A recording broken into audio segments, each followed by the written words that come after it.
You're listening to the Intentional Parents Podcast, brought to you by Intentional. Intentional is all about spiritual formation in the family. We desire to bring biblical hope and practical help. Enjoy this week's conversation. Welcome back to the Intentional Parents Podcast.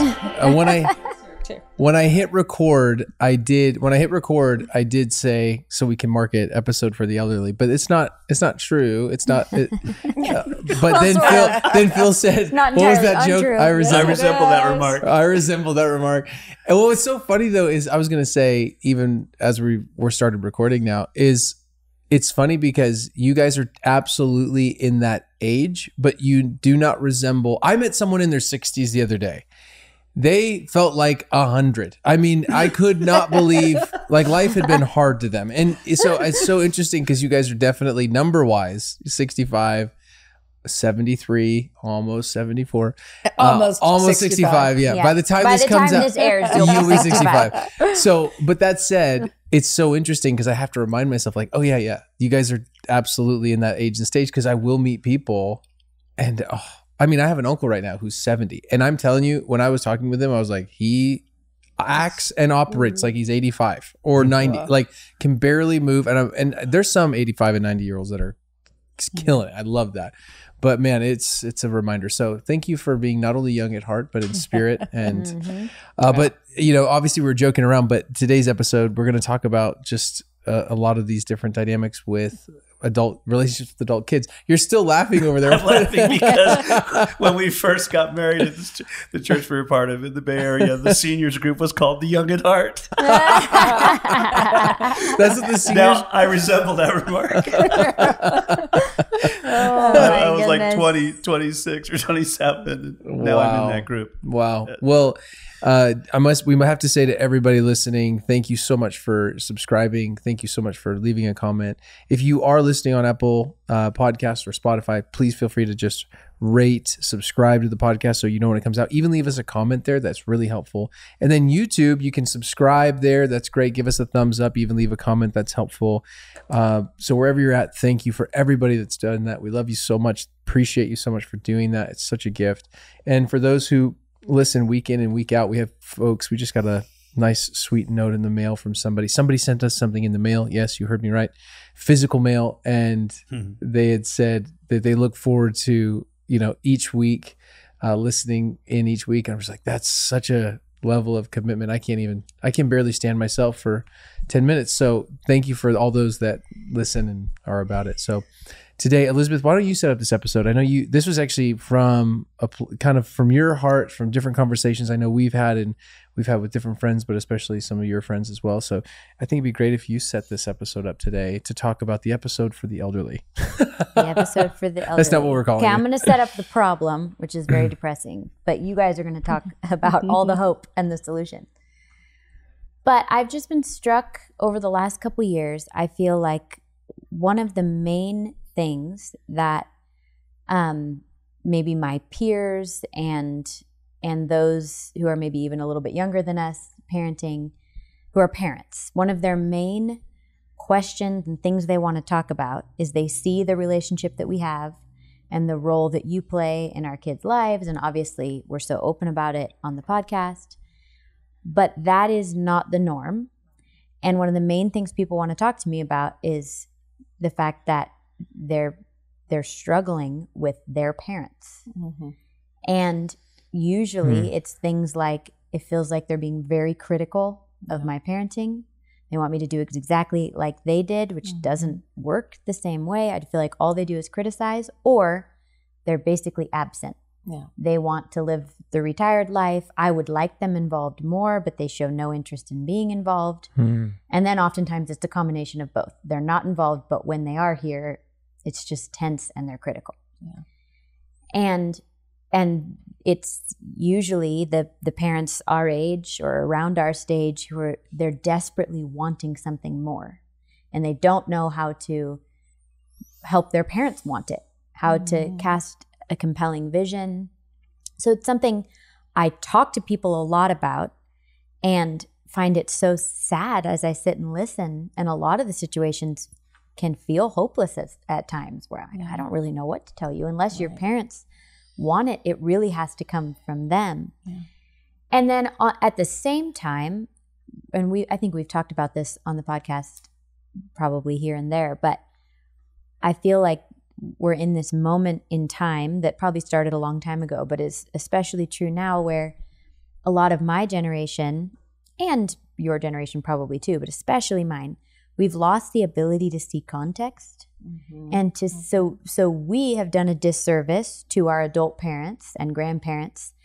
And with all the new stuff we're learning, with all the neuroscience, with all the psychology, we can often look at your generation or our grandparents and just say they got it all wrong, and be critical and say we want nothing to do with parenting in that way, and be critical of the spirituality, of the parenting methods, of all of it. And with totally losing the ability to see the context of what was happening in the church at large when you were parenting us. What did you come from? What, because as soon as you can do that, you can have compassion on the areas that maybe they missed. Just like our kids someday are going to say, man, you way overdid it in these 3 areas, or underdid it in these areas, And I hope that they can see context of what we were faced with, So it's like this 2 angles of the grandparents not having been given a compelling vision of what their role is now. And a lot of like, well, they turned 18 and my job is done. And so they're lacking a compelling vision and models of what it can look like. And then my generation wants it, but is often criticizing their parents for everything they didn't do. And so what it seems to create in the, I'm not talking the extremes of like extremely dysfunctional, unhealthy family that you need to separate from. I'm talking about usually good-hearted, no parents are perfect, nobody is perfect, usually generally good-hearted parents who maybe either know Jesus or are just generally good-hearted people. Okay, that's kind of the framework that we're working with here. But what I see happening left and right is there's just distance, because the grandparents have not opened the door for conversation. They don't even know how. The adult children feel like anytime they try to talk about it, there's defensiveness, and they just feel like they get nowhere. And so there's just this division, and there's this distance that is really seeming to grieve the heart of of my generation, more than it's even grieving the heart of the grandparents sometimes. With all that said, I feel like... Oh, you're still going? I thought that was... No, that's the setup. I'm about to pass the baton. I know. This is good. That's the setup. It's good. But I feel like you guys, your best stage of parenting has been you parenting your adult children. And maybe you would say there's other stages that you feel like you did better in or whatever. But in my lived experience, obviously I can't remember the early years, but I think one of your best stages has been your adult kids. And there's a whole host of reasons I could get into of why, and I'm sure they'll evolve as we start to talk about it. But I think who better at getting to live it with you to cast a compelling vision for maybe grandparents that are listening, or maybe our peers that are listening who don't have a lot of hope that things are going to change within their current family context, but they want to do it differently with their adult children. And I think this is the best time to start thinking about it, is when your kids are little, when they're in your home. Start to think about, what do I want that relationship to be like when I'm not their authority anymore? And when they have lives of their own, kids of their own, what role is mine to play? So I kind of want to pass the baton to you and stop talking and pass it to you guys, and just get you to start talk about, like, where did your vision for this stage of life even come from? I don't think you had a clear one. I think it's kind of evolved. But what is your vision for your role in this stage in your life? You are enjoying content brought to you by Intentional, a crowd-funded non-profit that desires to help families and marriages all around the world in the area of discipleship and spiritual formation. This offering is completely free, thanks to the generosity of our growing community of Legacy Builders. Legacy Builders is a group of people from all over the world that gives monthly to fuel this dream that we have in our hearts of seeing discipleship to Jesus in the family become a way of life. A monthly gift of $5, $10, or even $30 can continue to fuel this ministry forward.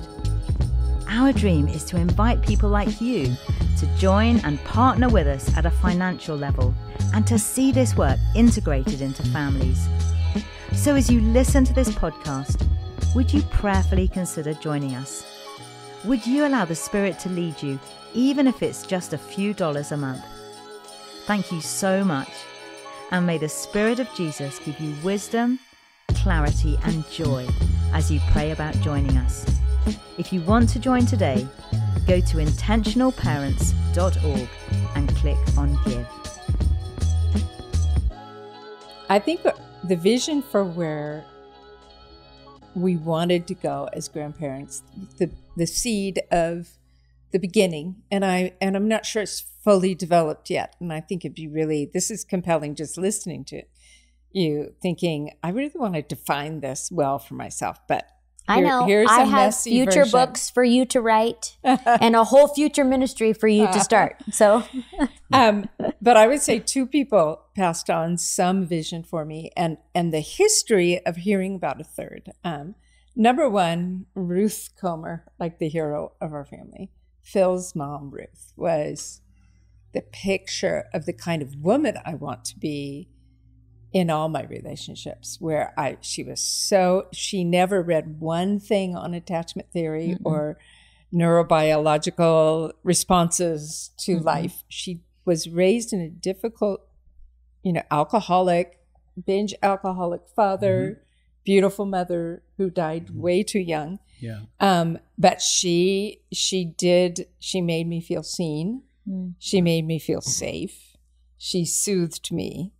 And I was completely secure. I'm her daughter-in-law.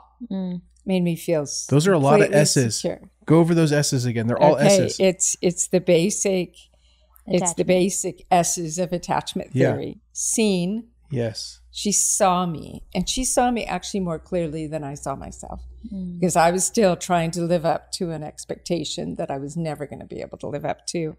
And she saw me. She made me feel safe. With her, I could say anything. I used to, before we talked about therapist, I used to call her my psychologist. Just go over and talk to Mom C.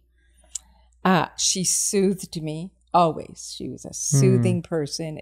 So in seen and safe, she soothed me. And therefore, in my relationship with her, I was utterly secure. And I feel like she reparented me.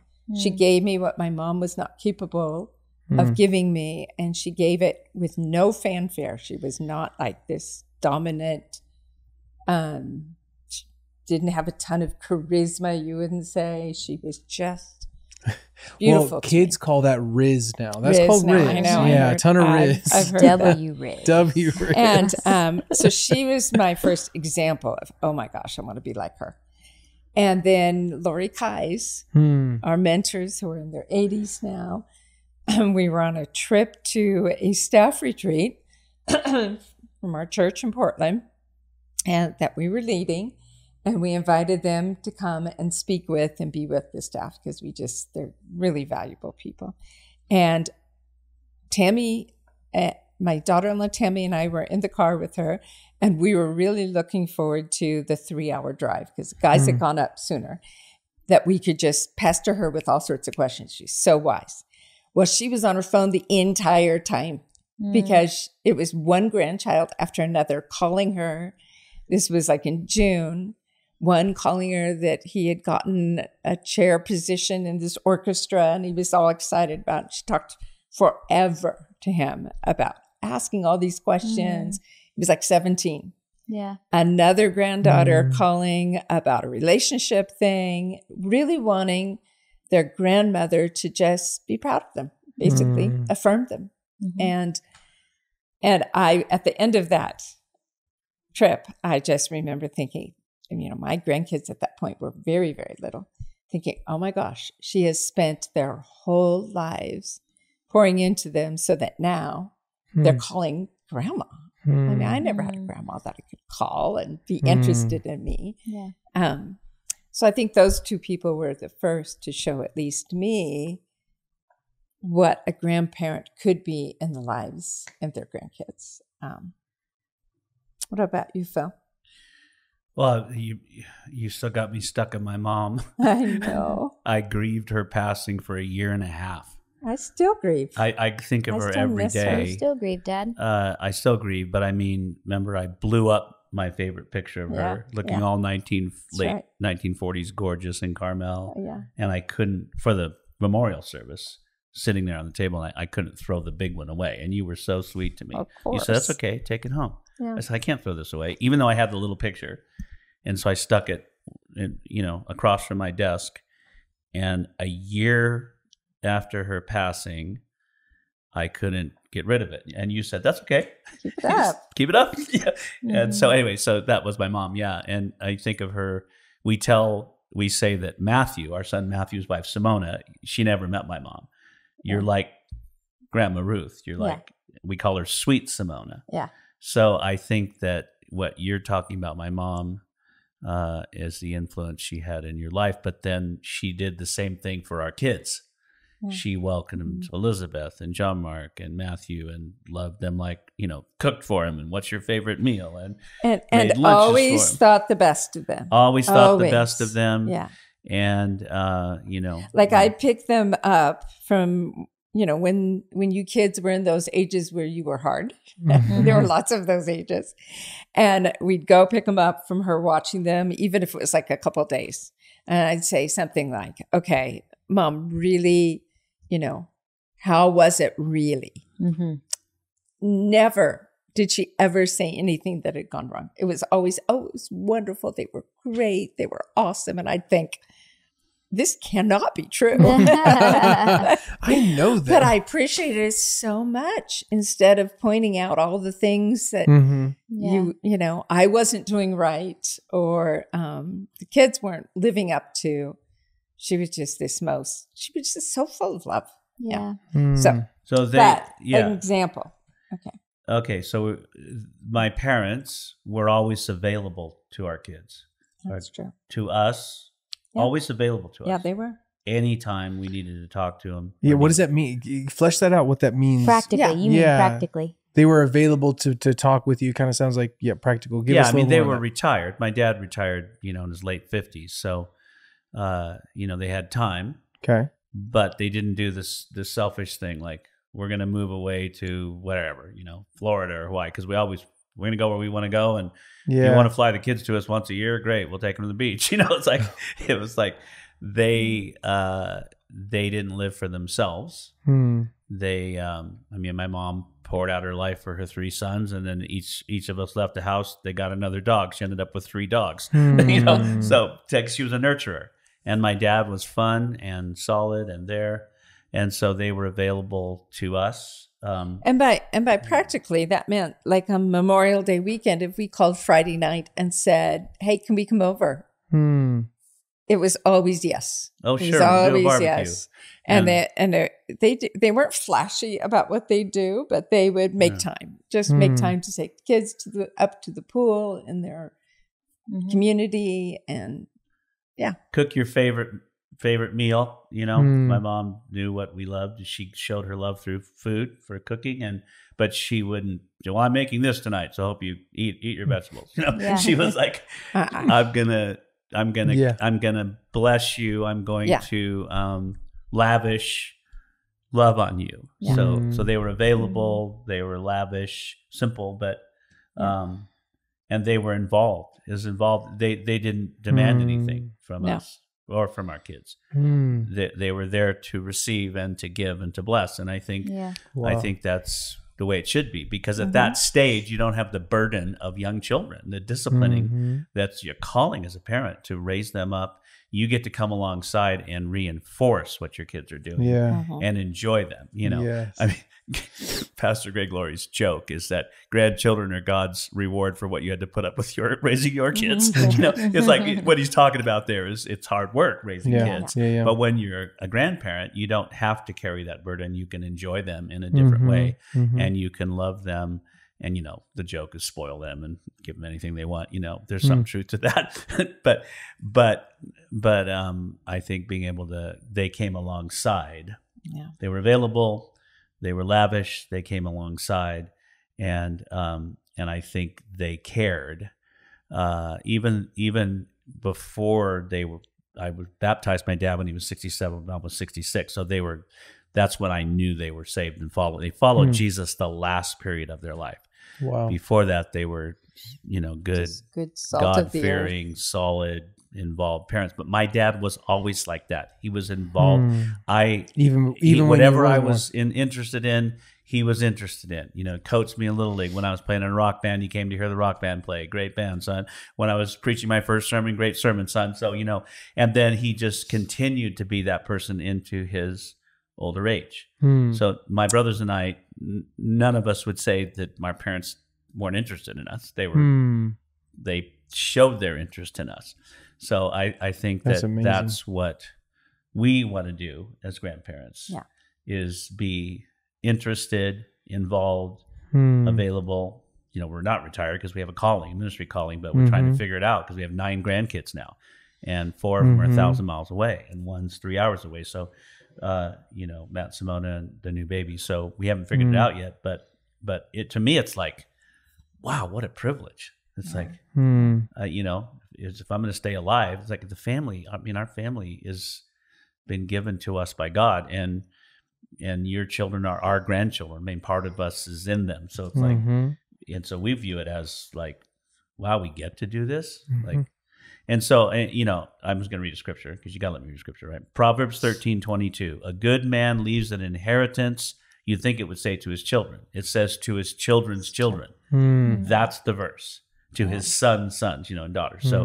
So that's talking about money, but it's more than money. It's we're leaving an inheritance to Duke and Scarlett and Birdie and Sloan, and so I can name them all, but I won't. But to all of them. So Sunday right now calls. Diane wants to talk to her every week. That's great. So she is getting something that we didn't get from. We weren't close, neither one of us, to our grandparents. And so one of them died when I don't remember her because she held me as a baby, but then she died of cancer, my mom's mom. Oh, but my mom just tells me that she was the only one that I would that could hold me besides my mom. So she was my mom was probably like her mom, but she died when I was a, baby. Oh, so, wow. And then, her father lived in our house for a little bit, but was distant. He was the one that would be a binge alcoholic. So in his later years, he lived in our house for a while, but was stoic, no involvement. And then my dad's parents knew a little bit. I remember staying at their house occasionally, but it was kind of odd and the food was terrible. And so we didn't have warm fuzzies for them. But I want to highlight that because I think that's really hopeful that you guys were so heavily impacted by how your parents' dad chose to be grandparents in their involvement in your lives personally and then in the lives of your kids. Yes. And they did not have good models of what that looked like. No. Nor did they got saved later in life. It's not like they had this deep spiritual family that had taught them a different way. I think that's really hopeful because Brooke, you talk a lot about this of like you're parenting your kids very different than what your lived experience was.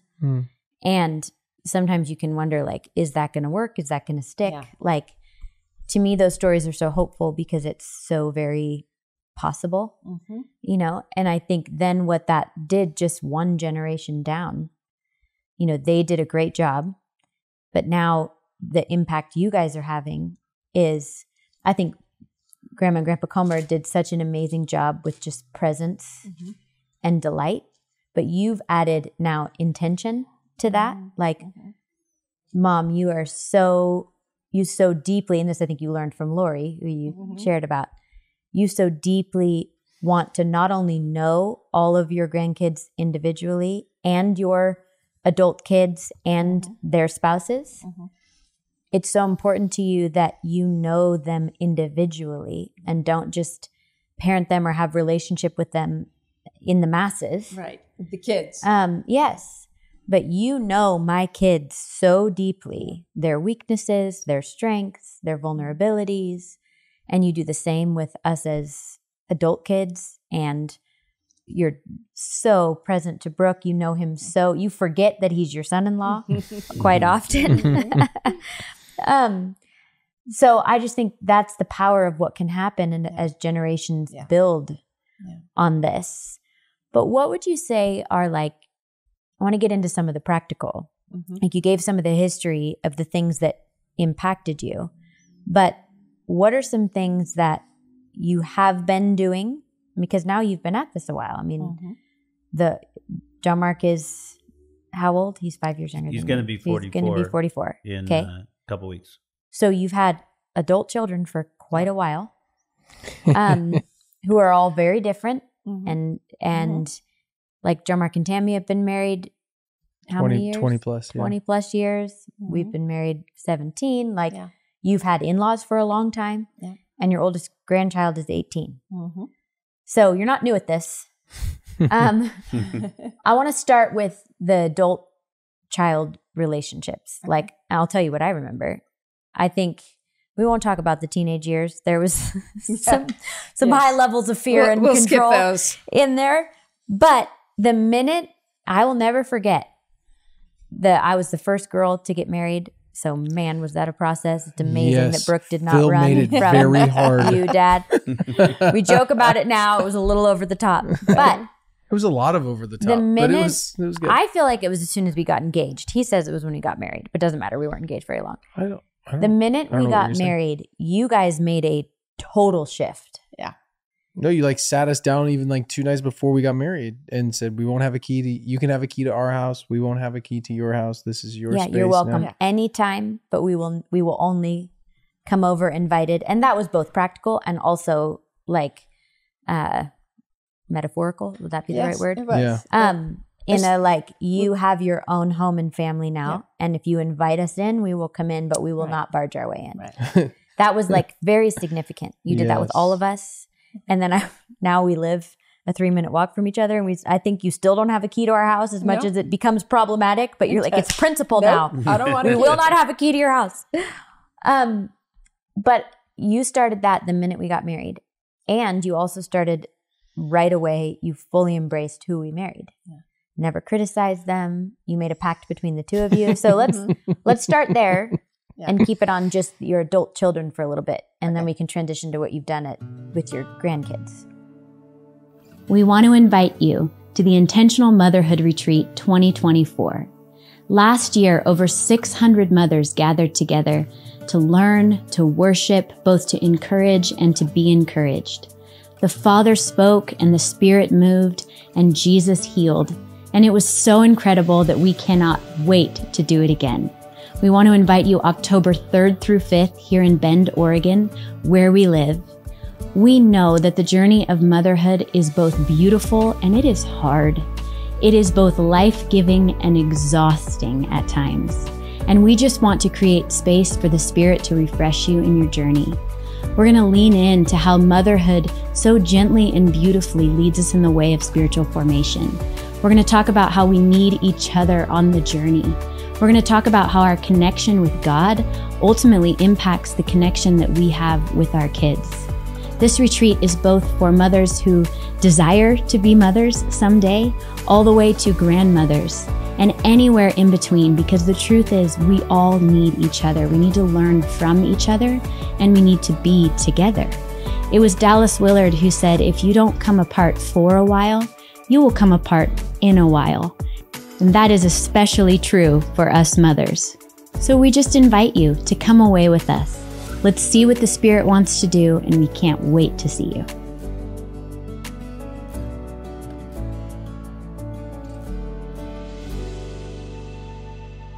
I mean, basically, that's what the Bible says back in Genesis. A man shall leave his father and mother and cleave to his wife. Yeah. So as parents, you need to let them leave. Yeah. But not abandon them. Yeah. So, because, like we'd say in parenting, even when your kids get, college age, you have a different relationship like, so you're no longer over them like they're a little kid, but you're alongside of them. So I think definitely when they're married, you're available to help when called upon. But if you make the mistake of saying, hey, I'm still your parent and you still are under me. Yeah. I'm going to keep an eye on your, the person you married, but I'm going to still control you. It's going to be disaster because God set it up for them to leave and establish their own home and raise their own kids. So I do remember it. I think Phil really led us in this area. Like when John Mark and Tammy got married first, he very clearly stated to me, I don't remember and this. to us, and I so remember this, that everything changes now, and that we would really let go of our kids, that they needed to figure things out themselves. They're no longer under even our guidance, really, unless they specifically ask us, and that we would let go. And so, because for me, learning some of these things the hard way from, we can learn from the mistakes of our parents. Yeah. Because God wants to redeem everything. There was a lot of, in my home, just a lot of talking about family members, criticizing behind our backs. And Phil was, really helped set the precedent. And then we made a pact with ourselves that we would never criticize our kids or their spouses, no matter what, to each other, that we would never criticize them to anybody else. We would never mask it in prayer concern. I have it unspoken for my son-in-law. Bless their hearts. That's right. But then and to me, I use the word loyalty, but not in the sense where you're covering up something, but loyalty in that these are my people and I have their back, and it's really important that they have the confidence to know that we have their back. And you guys were really young when you got married. How old were you, Brooke? 21. We were both 21, So, what 21-year-old guy has it all figured out? And if we were criticizing you or second-guessing you, how could you grow? How could you, instead what we tried to do is come along and say, hey, we made a bunch of mistakes too, but, this is, as mistakes go, this is a pretty small one. Learn on this small mistake. We tried to be that kind of people to each other and really imitating in a way what we now know of being seen. We wanted to see you. I want my grandkids to know that I see them and I see past their flaws to the real person that they are. And that's so fun. It's so different than when you're the parent and you're actually responsible to help shape them and to correct them and to teach and train them. Well, that's not my job. My job is to see Scarlett and Birdie and Sloan and Duke and all the others. My job is to see them and then to tell them what I see, the reflection of the beauty of God that I see in them individually. That is just fun. I mean, that just takes all the pressure off. And it's not like some fake cheerleader thing. It's like really being able to study and see who they are and repeat that back to them. So not criticizing is a big, that's a big one in the sense of just even creating a healthy subculture, even the culture within. I think you guys have also been very open to talk about things with your adult kids, meaning that if something's off or weird, you've invited everyone to be comfortable to talk with you about it, which I think so many parents don't understand that they hold a lot of the power in that dynamic. And it's not power like over the kids, but in that dynamic, it's way easier for a parent to say, I'm open. Just talk to me about here's the door's open rather than let me pound down the door to make sure. Because there's a lot of parents that aren't open to it. And so I think that also has led to a certain level of openness and in the adult years for sure. I also think that you guys were really even the setup, like you talked about, the setup when you did actually say, okay, well, it's your family now. I know that might sound like a simple and maybe even just 10-minute thing, right? Maybe no more than 500 words in that whole thing. But that moment, it's a marked moment that you don't forget. And it's a really important one, I think, in the process of establishing family, because that is something I think a lot of families not only miss, but that the parents think that, no, you are still my kid and you owe me a certain level of commitment and connection and attention and time. There's all that built into this. I mean, it can be built into these unspoken expectations. And a lot of times it's indirect. It's, we never see you. You know. Yeah. But I think you guys made a really marked shift into a support role.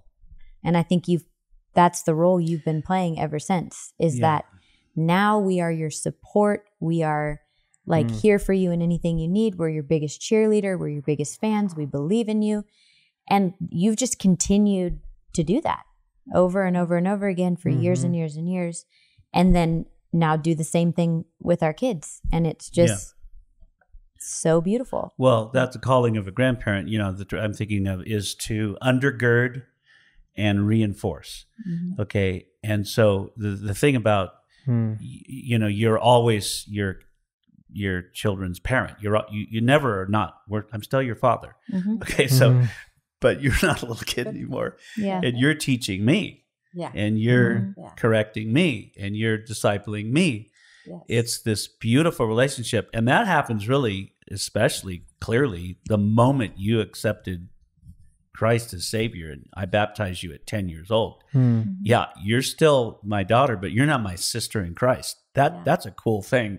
And so I think for a parent to recognize that is good. You know, let your teenager speak into your life. But for a grandparent to realize, you know, we're part of the bigger family of God. And so, but as a grandparent, we come alongside to help. And I think that so yes, we let go, but it wasn't like we let go and said, see ya, we're moving to Maui, you know, hope you have a nice life. No, it's let go, but we're here and we're here to help, not to control. And so we choose not to criticize. And I can't be critical. Diane calls me on it if I get critical, but it's a choice that you make to see the best, believe the best, and how can we help? And so I think that, to me, it's just like, wow, we get to do this. Like, we get to have influence. And so it gets practical. So like, I know you're having your kids read the scriptures in the morning. So when we had your kids for 8 days, I said to Duke and Scarlett first thing in the morning, you know, after I gave Panda Puffs to Bernie and Sloan, and Duke crawled out of my office sleeping on mats because there's no bedroom for him. You know, he's made his coffee and he wanted to whatever, you know, play a game on an iPad. I said, did you read your Bible yet? And he didn't say, I'm not going to read my Bible, because I just knew I could ask him that because that's what you ask. And so you'd want him to read the Bible. So he grabbed the one I got when I was a kid in 1957. That's the one he kept reaching for, an old Revised Standard Bible that my mom gave to me, you know, and wrote in it. And that's the one he was going to. But that's just reinforcing something you want. So I think, on the other hand, if you guys were not asking that of your kids, and if that had felt like a foreign language, we would not have asked that of them, because we wouldn't want to like parent over you guys. Well, it would also be a weird and uncomfortable. It would create a weird subculture. Like, every time I'm at their house, they have these weird things. Meaning, and of course, it's not on purpose, but I think there are a lot of parents in your stage that maybe haven't connected these dots, and the distance with their grandkids, even their adult kids, is because they haven't been open to the fact that maybe they have to actually think about some of this stuff a different way. Like what you just said, like, if they weren't comfortable with it, we wouldn't parent over them. There's a lot of parents that think, well, they're not doing all these things. Our kids aren't doing it right. So I got to do it. We had this lady come up to us, an older lady. It was the saddest story. She started telling us about all sorts of different dynamics with her family and her kids and adult kids. And the whole time I'm just sitting there thinking, this is so sad. You think you're so right, but really you're so wrong. And your kids just want you to partner with them. But she was so gone in the sense of the way she was communicating. You could just see, like, these aren't dots that are going to be easily connected in this moment. It's going to be a huge stretch. And what she's longing for so desperately, she actually has a ton of power to change and influence and help, yet she's identified the problem in her own children rather than to take responsibility in herself. And I think for all of us, kids and adults, you know, adult parents, adult kids, everyone needs to take responsibility for themselves. Like you're talking about, like, I don't want to overparent. I don't want to, like, that's you saying, I'm not going to be the kind of person that jumps in and overdoes it with us. And so I think, anyway, there's a lot there with that. You know, in Romans 14:13, therefore let us stop passing judgment on one another. I think that should be like, my mom used to cross stitch things, you know, if you have anything on your wall, gosh, I think that one is something our whole culture needs to remember. Stop passing judgment on each other. And then over in 15:7, accept one another. And I think that's like a key for every good relationship, whether it's grandparents to their adult kids or grandparents to their grandchildren and all vice versa. We're people in process. And I think it should be that the older we get, the more aware of our frailties and our sinfulness. In the most beautiful way, we should be more aware of the log in our own eye and that's stop pointing out the speck in somebody else's eye. Because to me, that would be a logical part of growing closer to God. The closer you get to his beauty and his holiness, and the more you understand how he is to you, the more you see, you know, the stark difference between who I am and who he is. So that should be normal. But instead, it seems like as we get older, we just kind of become less self-aware in some ways and more like defensive. Oh, don't worry. There's plenty of us that can be not self-aware in our young age too. We have a new offering for you. If you would like to receive daily or weekly text messages and encouragement around parenting, marriage, with prayers and scriptures, click the link in the show notes and we would love to send those to you.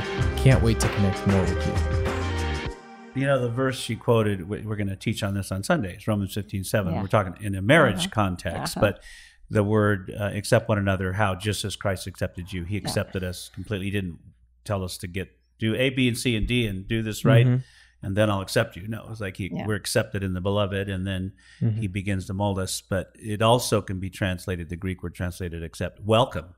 Welcome each other. So I think that we need to welcome our adult children and also be hospitable towards. So it's like, it's not like I'm the parent and I'm going to watch you, see how you do, you better raise your kids the way we raise you. That's going to be a disaster, Oof. And so I think that we have the privilege of pouring into our grandchildren a heritage, because we're the matriarch and patriarch now. And you can give this to your kids even if you didn't receive it, because Christ has changed your life. I was looking at a different verse, babe, and that came to my mind was because in your later years you can get really selfish. Yeah. So no kids around, you can keep the house neat. You can, so it's easy, especially if you are only around people in your age and stage. It can get cloistered and self-focused, self-righteous and all this stuff. But I was thinking of the words of 2 Corinthians 5. Jesus, he died for all of us, that they who live should no longer live for themselves, but for him who died and rose again on our behalf. So if I'm living for him, and he gave these kids to us, and these grandkids to us, then we're not to live for ourselves. We have the privilege, to the glory of God, to pour our lives out as long as we can. And that's what it's like serving the Lord. And then you can't ever pour out more than he can pour in. The Apostle Paul said, I poured myself out as a drink offering. Like I poured everything out on the sacrifice and service of your faith. I gave everything. He was single. But he just gave his all to the Philippians and the Colossians, and he lived to instruct and to teach and to pray and to give and to bring people to Jesus. And I think that we get to do that with our kids and grandkids. I mean, it's what else would you rather do? And you get to have fun at the same time. So, there's obviously things that we do practically to build relationships so that they want to spend time with us. Yeah. But I just think we don't want to live a selfish life, because this life is short, and then we're going to have eternity. So we have a set time that we can make a difference, and we're all gonna leave a legacy. We're gonna leave something behind. So what is at my funeral? What's Scarlett gonna remember about me? That's a crabby old grandfather who never really liked me. And she'll remember the Beach Boys, the Beatles. She'll remember errands for sure. Like the amount of errands that you guys have. You don't want your kids to be glad you're gone, or your grandkids. Yeah, that's a great. And my best friend that I got baptized with, he's with the Lord now. He's older than me. I went to his memorial service. Delano managed our band that we played in for 9 years, and he's 15 years older than me, but he was like my best friend, and we led together. We got baptized together, and he had some struggles in his life. But I was at his funeral, and I was asked to speak, and I get up and I just started sobbing. But I watched his grandchildren get up, and they were crying, and I thought, oh wow, he imparted into them a kind of love that they're weeping over their grandfather's gone. I thought, wow, that's the way it should be, you know. And I know what he did. He was constantly taking him to the beach and having taco nights and coming to their basketball games and proud of them and always there. They were in his house all the time, you know. So it's like, so here, these weren't his kids, you know, these were his grandchildren crying. They stood up in a line. They were all crying. And I feel like that's the reward of doing what this says, not living for yourself. Yes. Well, I can't remember who said it. You might remember.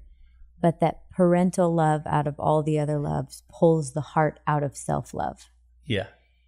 And I think that doesn't stop when your kids become adults and now it's their job to love their kids. That continues, and that's what I've seen you guys do. Is that's continued into the love of your adult kids, the love of your grandchildren. Like you're still letting that love pull you out of self-love, you know, in a season where it would be really easy to just be like, now it's my time. Yeah. You know, and I think there's a balance in that for sure. I look forward to those days. Yes.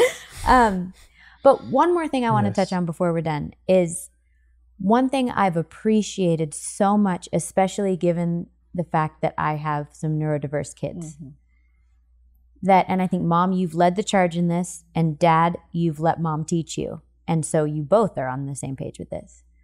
Is it would be so easy, given the what was happening even just in the church at large and in parenting in general, the whole time you were raising us, it would be so easy to look at my kids and some of their struggles that lead to behaviors. It would be so easy for you to look at it and judge it and say, I'm just not on it enough. I'm just not doing the things enough. And you chose early on, when some of that started evolving with our family, to instead take the approach of, I'm going to learn. I'm going to let Elizabeth teach me. Like, you opened the doors to wanting to know. So I sent you every evaluation, every, you know, you joined us on an appointment getting results from a neuropsychologist evaluation for Birdie because you were fascinated by it and you wanted to know. Like, not only has that made me feel loved and seen and safe and soothed and secure in what I'm carrying as a parent, because I carry a heavy load with those dynamics as a parent. I mean, this morning I had an IEP meeting for Birdie before we started podcasting, and I walked downstairs. You were already here, and the first thing you asked, how'd it go? I've been praying. Like, that's such a gift to me, but it's such a massive gift to my kids, especially the ones that are which they're all wired uniquely. But that has made such a marked difference, and has, I think, also maybe started with my kids, but it's also then helped with how you relate to the other grandkids. And really what it's shown me is you've remained a learner, and you've been willing to remain a learner about an area that you were specifically good at. Like, you guys were great parents. It mattered to you. It was really important to you. You were very intentional. You read books. You prayed a lot. You weren't just like, well, I just hope they turn out okay. So it would be very easy for you guys especially to be like, well, we did it all right. All of our kids love Jesus. So let me tell you how it's done. And instead, you're letting us teach you how much the world has changed. Whole nother conversation for another time. The book, The Anxious Generation, I feel like bridges the gap for grandparents and parents now, explains how much stuff has changed. Yeah. I feel like we should do a whole episode on it. And just as a pause here, I feel like it's pretty obvious to see that, looking at our generation from our perspective. When we were raising you in the 80s and 90s, we all thought, the world as we know it is coming to an end, and boy, this is so hard. But we'd have to be so blind and so foolish and so unaware to not realize this is a completely different world. We've never had, people compare it to like the Vietnam years or something like that. No way. This is like such a contentious world that you're raising your kids in, that I feel like even before we were reading some of this stuff, I was trying to make you aware of, don't have your expectation. You can't have the same expectation for your children. That was just maybe the norm in the 80s and 90s when we were raising you, because it was such a more innocent, gentler time in America. Yeah.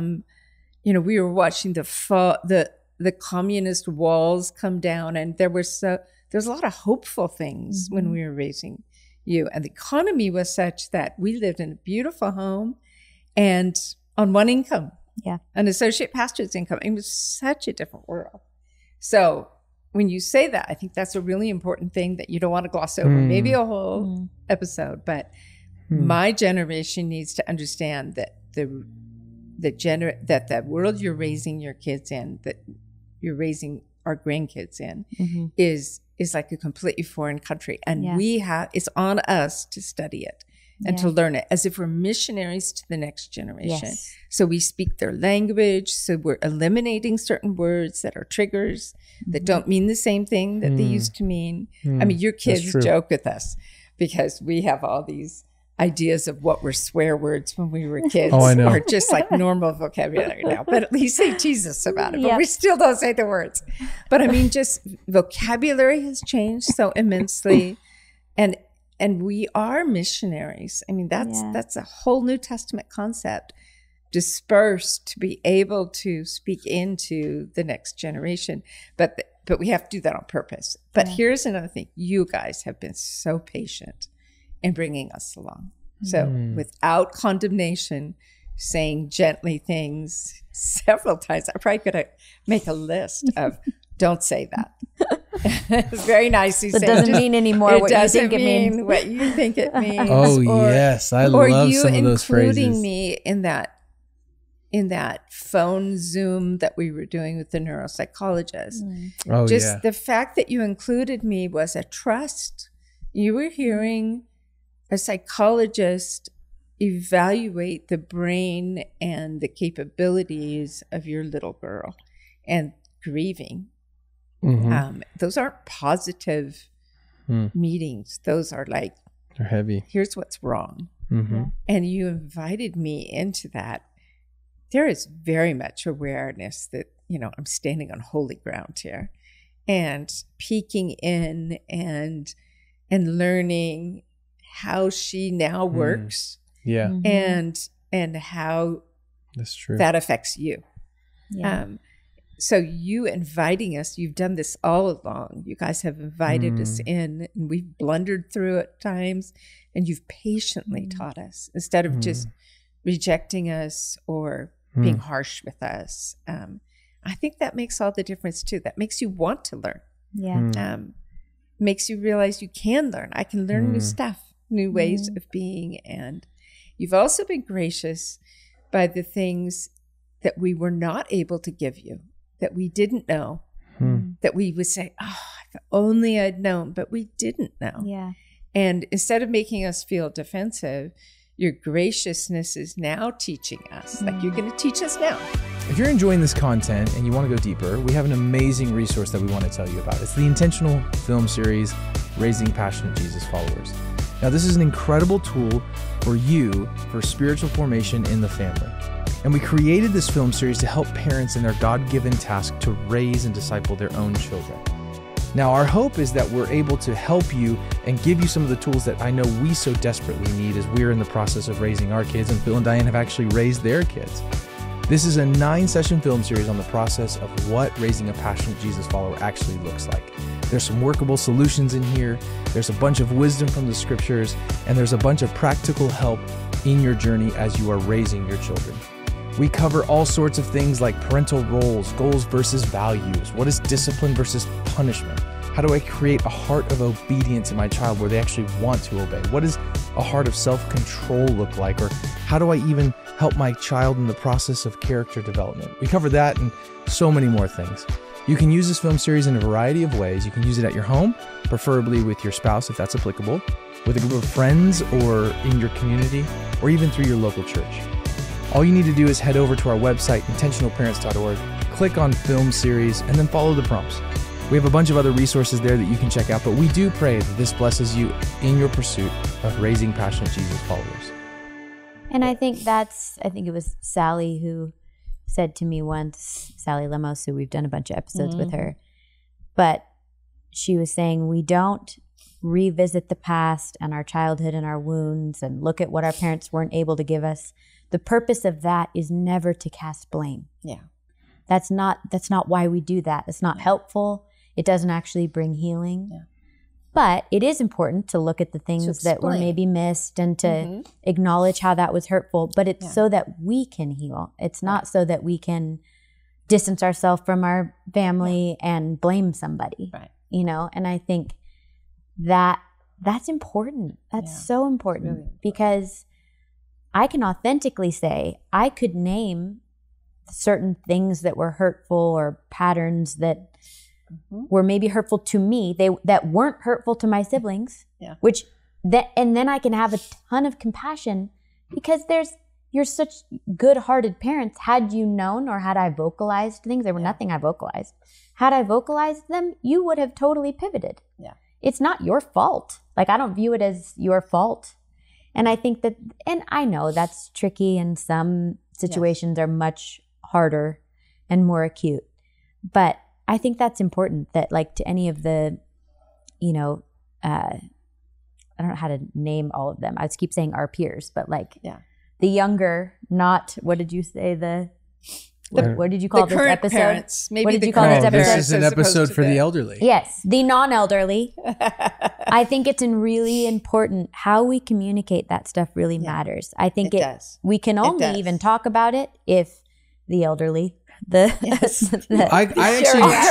usually say the wiser generation. The wiser generation. That's usually that's truly what I say. Like, you guys are the ones that open or close that door. Yeah. But we are the linchpin on if that door remains open. Yeah. Yes. In how we communicate that. Yeah. And so I think that's so important. Like, you have to go on your own journey of feeling all the emotions, the anger, the pain. But that's not a journey that you necessarily drag your parents through and through the mud with. Yeah. You know?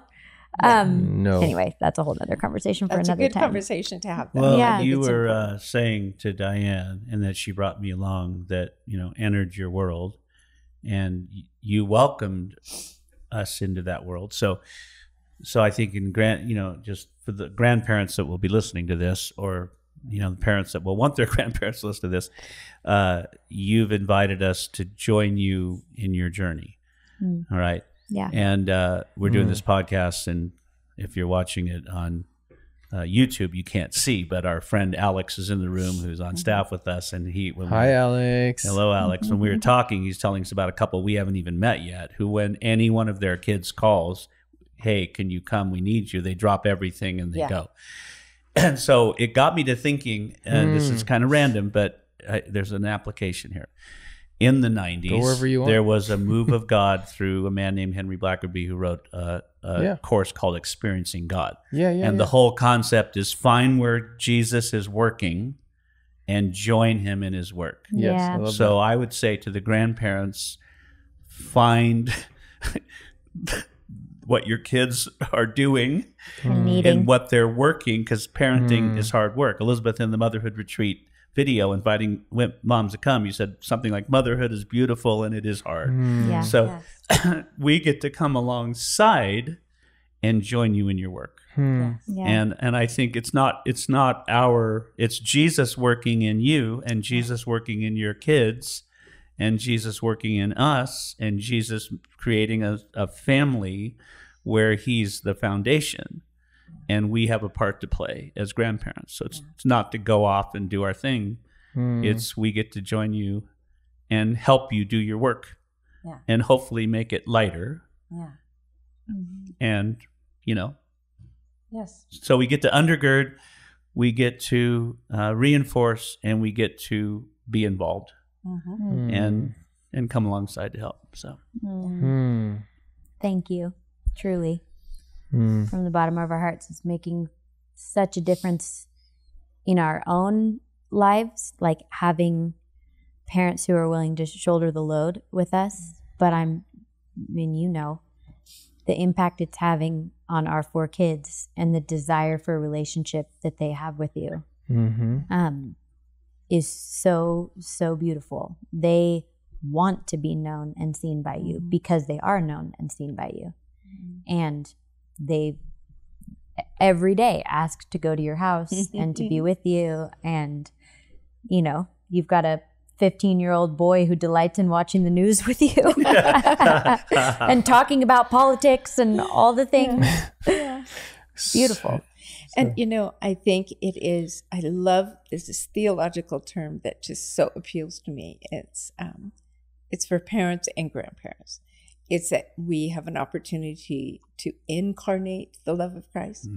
So if I want my grandchildren to grow up to love God with all their heart, mind, soul, and strength, it's not going to be because I instruct them or I teach them or I lecture them or tell them what to do. It's going to be because I've actually lived the love of Christ and shown them what he's like to them, which will make it so much easier for them getting that from you guys and then getting it from us to be able to say, oh, I know what my Father's like. I get who the Spirit, I understand the comfort of the Spirit, because when I was staying with my Amma and I was scared and I was anxious and I was, dysregulated, she wrapped her arms around me. She said the things I needed to hear, and her heartbeat regulated my heartbeat. And that's what the Holy Spirit is. That's who the Holy Spirit is. So that's our hope. And the fact that he would use us as frail,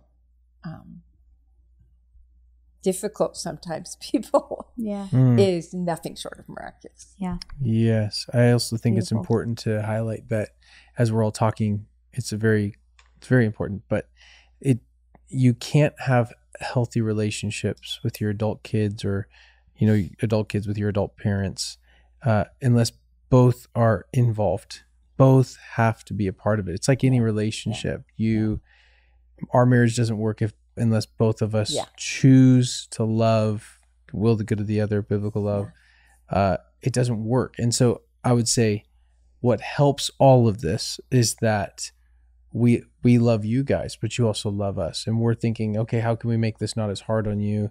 And you're thinking, how can we not make it as hard on them? And, it's that back and forth. And I think it's really important to just say, if you're in our stage of life, Elizabeth and I stage of life, and you're just waiting for your parents to do this so they can do the thing they're supposed to, so you can be served and you get what you're owed, like you're missing the whole point. That's not actually fully the point.